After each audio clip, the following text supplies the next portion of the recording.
കാട്ടൂർ കോർത്തുചേരിൽ ശ്രീ ഭഗവതി ക്ഷേത്രത്തിൽ ശ്രീമദ് ഭാഗവത സപ്താഹ യജ്ഞത്തിന്റെ ഭാഗമായുള്ള രുക്മിണി സ്വയംവരം നടന്നു. സ്വയംവര ചടങ്ങിൽ ആയിരങ്ങളാണ് പങ്കെടുത്തത്.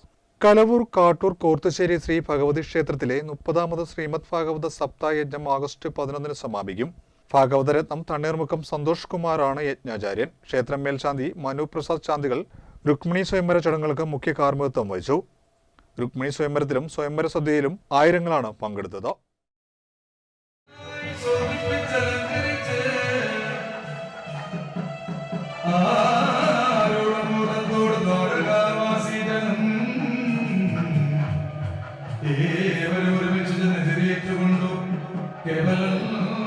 കൃഷ്ണൻ തന്റെ കല്യാണം